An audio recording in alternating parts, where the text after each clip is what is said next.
Coming up on Locked On Angels, the Halos remind us that they aren't a very good team as they played the Mariners the last 3 games. And if they're not very good, what does a good season look like for us once this season is over? We're going to share some numbers with you. And should the Angels play good for the rest of the way, or should they not be good and tank? We're going to share the good and the bad and give you our thoughts. You're Locked On with Mike and Jon, and this is Locked On Angels. You are Locked On Angels, your daily Los Angeles Angels podcast. Part of the Locked On Podcast Network, your team every day. And thanks for making Locked On Angels your first listen of the day. We're free and available wherever you get your podcasts. You can share the pod with your friends by hitting the share button. You can rate and review the pod, and it helps other people to find it. And you can subscribe to the pod on YouTube and click the bell to be notified every time a new episode drops. Hey, we appreciate you joining us for this edition of Locked On Angels, where it's your team every single day. You've got the Frisch Brothers, a.k.a. the Super Halo Bros here with you. My name is Jon, and that's my brother Mike. And my name is Mike, and that's my brother Jon. And when you listen to Locked On Angels, you know that we are passionate fans. We've been fans for a very long time. And while, there's a lot of coverage of the Angels out there, you're going to get the fan-guided wisdom, the fan perspective. And we do our best to bring some insight to you, to bring some good conversation to you, and not just crap all over our team, even though they've been pretty crappy. We want to bring something of substance, yes, and possibly a little bit of hope, possibly a little bit of what to look for down the road. Mike, the Trash Pandas got to play the Chattanooga Lookouts on MLB TV last night for free. And so we all got a good look at the Trash Pandas and the future of the Halos. But as far as being optimistic goes, well, a series like this Mariners series did not make us very optimistic at all. So if you couldn't tell by some of the tweets we had at Locked On Angels on Twitter, at Super Halo Bros on Twitter, it was not a lot of fun, Mike. And this series just got out of hand in a big way, very fast. And the Angels drop yesterday's game 11-7. Mercifully, we have a day off today, but we'll be back at it tomorrow in Detroit. But man, that was not fun at all. No, there's always a game like this, though, in the weekend series or a weekly series where the games are so close and we have a chance to win. And then there's always that one game where suddenly we can't pitch. And then we end up scoring a bunch of runs, but it's on the day where we can't pitch. And that was yesterday's game, right? We scored 7 runs, which we could have used a couple of those runs in the last couple of games. And we just couldn't pitch. Toussaint was on the mound, and he looked good the last time he was out there, but he did not look good yesterday. And then Mike Myers has looked good, but he did not look good yesterday. They were hit hard. Combined, they gave up 9 hits and 9 runs. And here's the big issue, Johnny. The top 3 batters in the lineup, Fletch, Ohtani, and Rengifo, were 7 for 12, 5 runs scored, 6 RBIs, and 1 home run from Shohei Ohtani. Now that sounds awesome. Here's phenomenal. The next 4 batters: Ward, Walsh, Suzuki, and Duger. 0 for 13, 7 Ks, 3 runners left on base. And that has happened all season long. We talked about this yesterday. There are pockets in this lineup that if the good pocket actually doesn't get hits and score runs, then you get to the pockets in the lineup that are terrible, and you're going to go 3 or 4 innings without any sort of hits, without any sort of action, and it just kills your momentum. And yesterday's game was exactly that. You've got the top 3 that are fantastic, and then the next 4 that are terrible. The bottom of the lineup had 3 hits. Velasquez had 2 hits. It's about time he started hitting the ball, but you have this huge gap in between, and it was Taylor Ward that left all 3 runners on base. You're not going to be successful, and you're not going to win when that happens, and you're not going to win when you have Duger in the outfield. I don't know why that guy even has a starting spot or a spot at all on this team. I was going to correct you and say it's Duggar, but I don't even think it's worth it because he doesn't need to be on this team. It's Duggar. Yeah. I mispronounced Duggar on purpose just to be disrespectful. I called him Touki 2 2/3 innings yesterday. I thought that was a pretty good one. Man, dude, I just am so frustrated the fact that Mike Myers goes out there and looks just like he did before he went down to AAA or wherever all those months. And it's like, this is the guy you run out there in that moment. Like the first inning, looked pretty good. And then he gave up 3 home runs. And Jaime Barria, who's been really solid, gave up a hanging slider. And so there was another home run, and that just kind of put us out of reach. But it goes to show that you never quit in a game. Yeah. Throwing Mike Myers out there for nearly 100 pitches and letting him continue after he's given up 3 home runs is just a sign that you've thrown in the towel, that you're waving the white flag. Because if those 3 home runs don't happen, and if that Jaime Barria home run doesn't happen, 7 runs is enough to win this game. Yep. And I say it all the time. I realized there was a lot of traffic on the base paths, but a home run usually indicates a missed location, right? That's the way those balls fly out of the yard. And it was a day game, so I understand that they're going to fly out a little bit easier. They're going to carry. But I would much rather have a missed location than traffic all over the place. Yeah. And so it goes to show that if these guys were just locating their pitches better, we would have gone much further into this game, and we would have probably come back and won this game with 7 runs. And even if we were down after those 7 runs, like when the score is 9-7 or 8-7, as opposed to 11-7, the momentum is there, right? Yep. Like you still have a chance and you still fight. And so it just really annoys me that Phil Nevin ran Mike Myers out there as much as he did. I understand Touki came out early and didn't make it through, but why not put Barria out there for a bit? Because you put him in at the 9th inning. He's obviously recovered enough to pitch at least 1 inning. So it's frustrating to me that they kind of gave this game up early and didn't even care about coming back. And the players certainly did. Ohtani, man, that guy had a heck of a game. 4 for 5 with a triple, 4 RBIs, a home run, classic Ohtani. And then David Fletcher, who loves playing against the Mariners, he had himself a great game as well. And you mentioned Andrew Velazquez. Look what happens when he gets on base. Yeah. When that guy is on first, Steals he took bags. second. Yep. And David Fletcher hit him in for an RBI. Yep. It's as simple as that. And if that guy would just stop trying to crush the ball, the time he hit the ball and got on base in first, and then Fletcher scored him, little bloop to right field, and it fell in front of the outfielder. That's all you need. Take a walk every now and then. I just like a voicemail from Ken from Pasadena last week. He said, drives me nuts when Andrew Velazquez is screwing himself into the ground like a drill because he's swinging so hard at the pitches. Man, it's just so frustrating when these halos throw in the towel. And then the icing on the cake was Rengifo having to come out for back tightness. And who do they put in? Jose Rojas. Right. What did he do? He struck out. Right. All good points. And I agree with you 100%. I think that this is an indication of why a Major League Baseball manager, a good Major League Baseball manager, actually matters for teams, because you get somebody in there that is just making decisions without any thought or care behind it, without any vision or strategy behind it. It falls apart. And Phil Nevin feels like he's just making decisions like, oh, that guy pitched yesterday, so let's give this guy a shot. It feels like Little League Baseball is honestly what it feels like. Everybody right? Gets a turn. Yeah. Little Tommy threw 20 pitches yesterday, and Bobby hasn't really been able to get in there. So let's bring Bobby in and let him pitch a little bit. And you're doing great, Bobby. You're doing great. Right. And that's what this feels like. The only good news that we got was a tweet from Sam Blum yesterday, who said that Mike Trout hopes to play Friday in Detroit. He says he's healthy, pain-free, and he's gone through his rehab and is a full go. And it's just a matter of all going well before Friday. So it'd be great to see Mike Trout back out there and just to watch him. I know that we're not going to go anywhere, but just to watch him would actually be a really exciting thing, and know that his career's not over and that his back's going to be just fine is really good news. Yeah, I'll take Mike Trout back any day of the week. And if he's 50% the player he normally is, then I'll take that too, because we desperately need some life and something to watch here.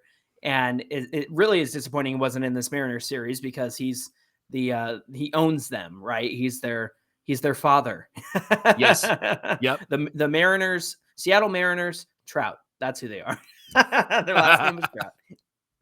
Well, coming up on Locked On Angels, we're going to talk about if the Angels should tank or if they should try and win. And we've got some great stats and metrics to share with you. But first, Locked On Angels is brought to you by the National Highway Traffic Administration. When you're hanging out with some friends and you're having a few drinks, sometimes a few can become a few too many. And as the evening comes to an end, people start to head out. You think about calling for a ride, but you decide against it because you think, I'm going to make it home okay. But the truth is, everyone knows about the risks of driving drunk, and the results are tragic and often deadly. And you don't want to be involved in that. Nobody wants to be involved in that.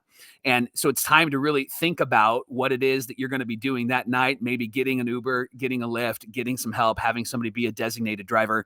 Because if you get behind the wheel, the police are going to find you. And that's why they're out there right now looking for impaired drivers on our roads.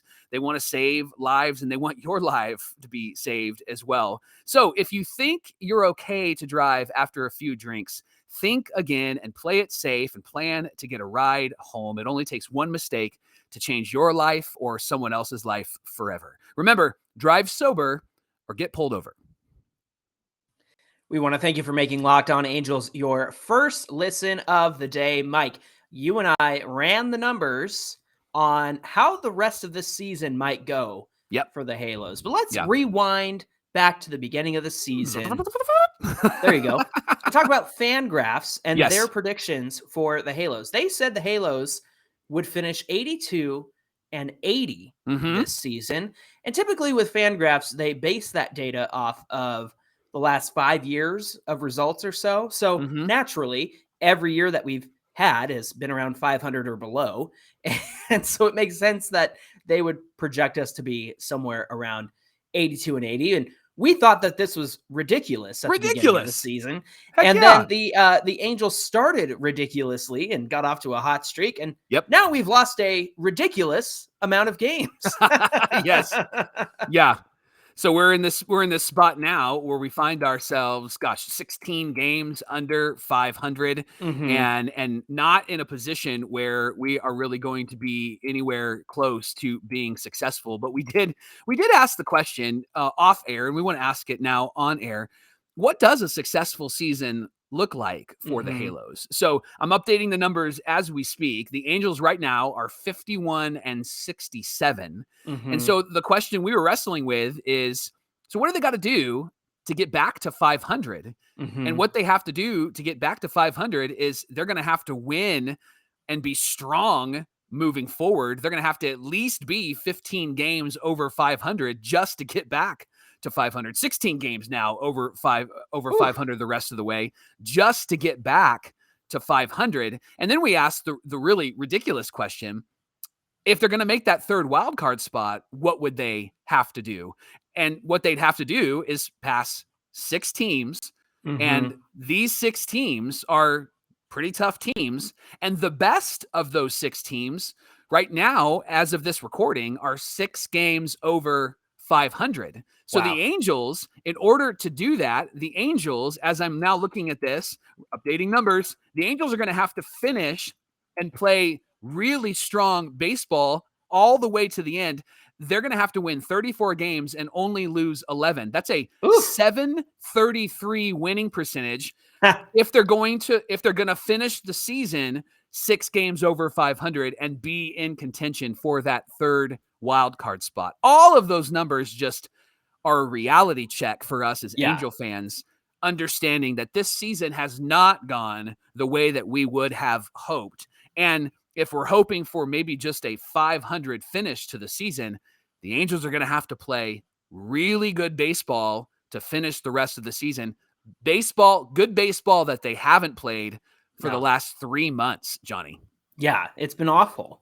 And every time that they have a great series, they sweep the A's. That's the A's, right? Yeah. Like, of course, that can happen. I'm surprised that we swept them, to be honest, because they always get our goat. Same. And with the Twins, who were fighting for first place in the Central, we kind of bumped them out of that. Yeah. That was a great series win because we took 2 out of 3. So you're thinking, okay, we won 2 series back to back, and we certainly are competitive with the Mariners. We have been this season, but then this series happens and we just trip all over our feet and tie our shoelaces together and watch ourselves fall, Yeah. man. It's just the most brutal series. I think, honestly, this might have been the worst series that we've had so far this season. I know Yeah, that it was there's bad. been a lot of bad ones and the losing streaks and whatnot, but man, this series was just totally brutal. And there was a minute there where we all kind of thought, hey, they're 10 games back from a wild card spot. Yeah. And at that point, there was about 50 or so games left. And I just can't see it happening, especially No. when you run these numbers. That 16 game deficit is just way too much to overcome. It's way too much to climb back from. Yeah. And they have just kept falling and falling and falling under 500. Even in the midst of the losing streak, they were still 1 or 2 games above 500. Yeah. But then they went into a free fall. And it's just crazy how after that losing streak, and they finally get out of it after 14 games, and you're like, okay, we're back to normal. We can get through this. They managed to get even worse. Yeah. How does this happen? Yeah. I don't quite understand it. And I feel the frustration of every Angel fan, because on one hand, there's all kinds of discourse on, oh, we got to blow up the team and trade Ohtani and trade Trout. And that comes from national writers who are just writing for clicks. And then you've got, well, Artie's got to sell the team. And well, Artie's not going to sell the team because he's making money hand over fist, like you and I have talked about. And then, fans are going after each other on how to cheer for this team and how to celebrate or how to look to the future. But some people don't want to look to the future. They want to be bitter. And that's no way to be a fan either. Right. Right. And at the end of the day, it's like, yes, we may not go anywhere this season, but I'm just glad that we have baseball to watch, because remember, there was a time before this season where we didn't think it was going to happen. And in 2020, there was a 60 game season that we didn't think was going to happen either. And so I understand that it's frustrating. I understand that right now there's not a lot of hope. The product is embarrassing. The play on the field is embarrassing. And then it doesn't help that national writers are taking every chance they can to dig at the Angels. I was watching the game on YouTube yesterday, and all the comments were, we got to trade Ohtani. The Angels got to trade Ohtani. And it's really frustrating, especially from non-Angel fans who speak to the Angels' problems. You and I, we started as a fan podcast because we wanted to talk about the Angels. And now we're here on Locked On Angels. But you and I have also had conversations, and our followers on Twitter and Instagram and YouTube and all that stuff, we have good conversations about the Angels. Yep. We have great conversations about what this team should do. They're positive. They're good debates. We don't always agree on everything, but at least we're the fans of this team having those conversations. And so it just drives me nuts when people who have no idea what they're talking about try to chime in on that. So that's my rant. I'm sorry I went on that tangent, but I understand it's frustrating right now. And I just want everybody who's listening and you who are listening to the podcast or watch it on YouTube, like, we're with you. And we love this team at the end of the day. We all have our different opinions, but at the end of the day, like, the Halos are our team. We love the Halos, right? Yeah. This is a culture issue, and it's not a personnel issue. It's not a talent issue. This is a culture issue, and they have allowed themselves to get down on themselves, and they don't have anybody. They don't have anybody that leads them. And that's why we've been really hard on Phil Nevin, and we were really hard on Joe Madden, and we're really hard on Jeremy Reed, and we're really hard on Matt Wise. Now, there's been some good information that has come out about Matt Wise and how he has helped Jose Suarez to throw certain pitches and to throw it in a certain way. And so there is some good stories that are being told about Matt Wise, but overall, there's nobody that's leading them. And they've changed the how are we going to win today to, hey, let's play well today at the bottom of the lineup card, right? And so when it's, hey, let's play well, then okay is okay, right? Yeah. And this team needs to have a mentality that good enough is not good enough. And so I think that that's been the problem mostly for this team. Even when Brad Ausmus was here, good enough was good enough for everybody. And that can't happen anymore. And that's why people are saying, hey, you should trade this guy, or you should trade that guy. I think the narrative that I get really, really frustrated with is, as everybody is saying, oh, they're wasting Trout and they're wasting Ohtani. I mean, I could fire back at any team and say, oh, you're wasting this player or you're wasting that player, Mhm. like Mariners fans, because we just played them. Did you not waste Ken Griffey Jr.? Because what did you do with Ken Griffey Jr.? What did you do with Ichiro, King Felix, Jay Buhner? What did you do with Edgar Jay Martinez? Buhner. Right? Like, you didn't do anything with those guys, right? Yeah. You won 116 games and you didn't go to the World Series. And so there's a lot that we could fire back at. And you're right. When you are watching the team closely and you're a fan as you watch the team closely, you can see that there are some things that just need to be tweaked. And that's why I love these conversations. But the hard part is acknowledging and admitting reality. Like, it's going to be tough for this team to get back to 500 at the end of the season. And so a successful season maybe is 75 wins for this team. A successful season is maybe 77 wins, but that's going to be a lot of hard work to get back there. And they haven't shown to be able to put that hard work in. So we're hopeful, but this is one of those seasons where you just go, man, flush it down the toilet and let's start again in 2023. Absolutely. Hey, Locked On Angels is brought to you by Liver Health Formula. Did you know that the key to sustainable weight loss is through your liver? Because most of our modern diets are rich in unhealthy processed foods. Most of us have overworked our livers and put them into overdrive and overtime, but now it's easy to rejuvenate your liver health and reignite your metabolism thanks to Liver Health Formula by Pure Health Research. Liver Health Formula contains 8 liver-boosting super nutrients that work together to wake up a sluggish liver. Mike, you got to wake up that liver, turn your liver into a toxin-flushing and fat-burning machine. No more bloated belly, no more uncomfortable digestion, no more feeling tired and low on energy all the time. And best of all, Liver Health Formula makes it easier to maintain a healthy body weight long term. And as listeners of Locked On Angels, you can try Liver Health Formula risk-free today and get a free bottle of Curb Fit with your order. Curb Fit is a safe and all-natural appetite suppressant. It makes it easy to just say no to unhealthy foods. You can go to getliverhelp.com/MLB to learn more. Again, that's getliverhelp.com/MLB to try Liver Health Formula completely risk-free and claim your free bottle of Curb Fit with your order. So all you have to do is go to getliverhelp.com/MLB right now and get started. All right, John, as we talk about how the Angels have really struggled this year and where they're going to end up, could they get back to 500? There has been a lot of conversation about the Angels should tank. Yes, they need to just tank and they need to get a good draft pick. But you and I have had some really interesting insight and we've done some digging and we've discovered that tanking doesn't necessarily mean that you're going to get a draft pick that's a guaranteed great player for your team.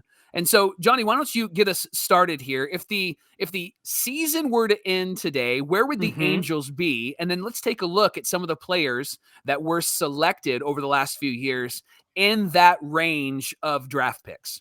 Let me start with a poll that I ran the other day at Locked On Angels on Twitter because I was interested because I had seen both sides of the conversation. The Angels should tank, get a good pick in the draft next year. And so I said, tank or no tank?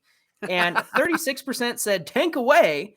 And the other 64% said finish strong. So there you go. The majority there said, no, we got to finish strong. We got to play it out. Tanking is for losers. That's not funny. Now, if the season were to end today, Mike, the Angels would have the 9th pick of the 2023 draft. So with the remaining games that are left, let's say they do really well and maybe somewhere they end up is like 13.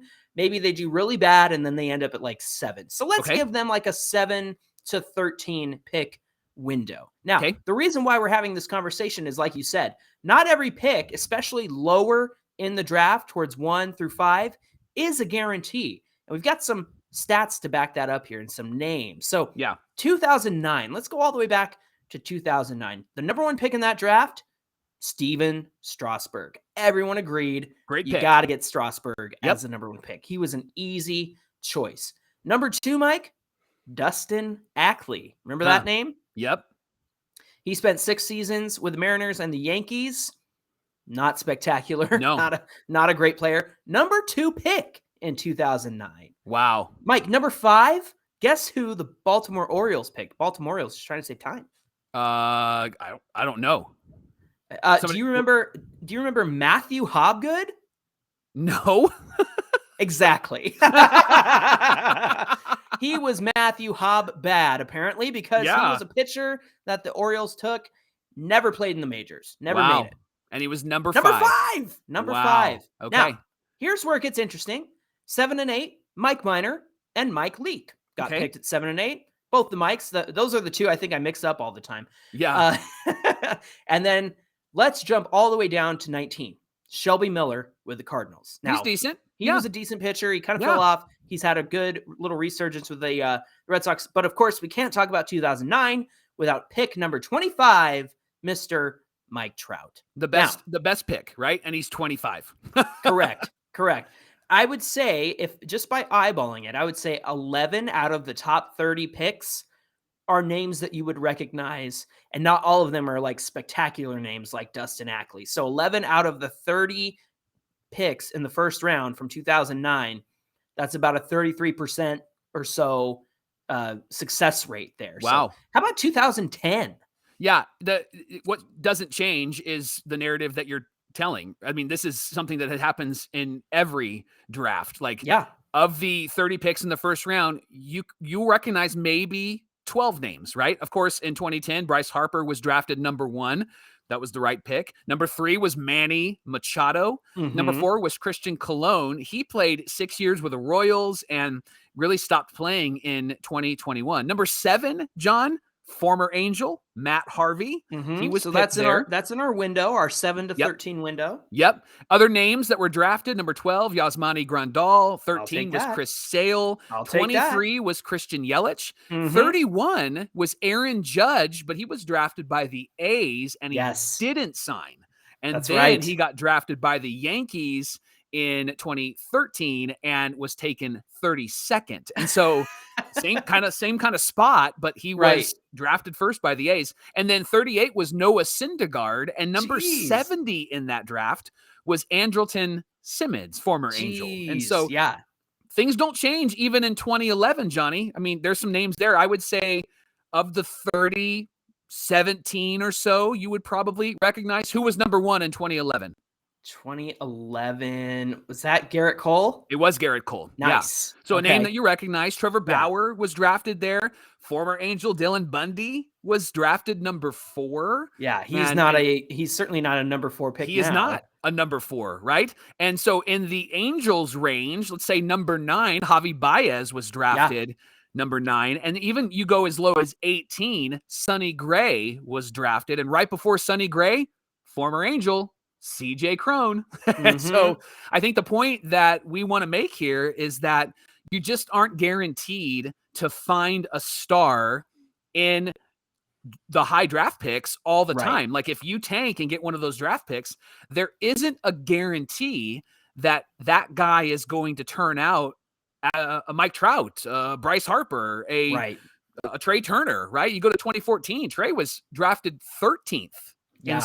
And then you go to 2016, the number 1 pick, Mickey Moniak with the Phillies, right? A guy who was hitting $130 with the Phillies and now has been traded to our team and isn't really held in high esteem anymore. So those names actually give great emphasis to the fact that if we tank, there just isn't a guarantee like the NFL or the NBA. Even in hockey, there isn't a guarantee that you're going to get a great player because you lost a lot of games and you have a high draft pick in Major League Baseball.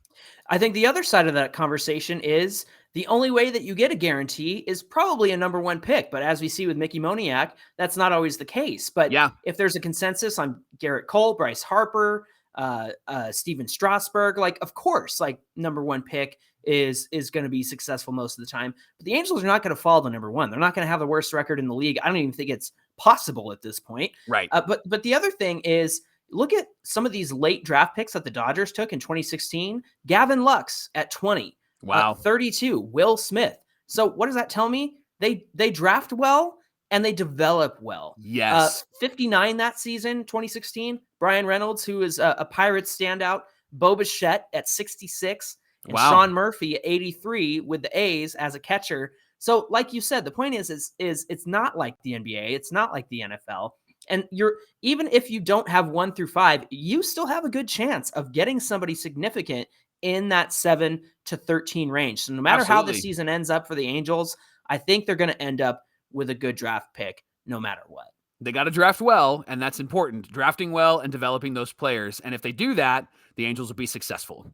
That's right. And then if the Angels are successful, who's going to talk about them on their podcast, Mike? It's going to be us on Locked On Angels. And we thank you for making Locked On Angels your first listen of the day. Now make your second listen, the Locked On MLB podcast with our friend Sully. Paul Francis Sullivan brings humor, passion, and his unique perspective on every team and shares some of the biggest stories around. You can follow the #1 daily league-wide podcast, Locked On MLB, on the Odyssey app, YouTube, or wherever you find your podcasts.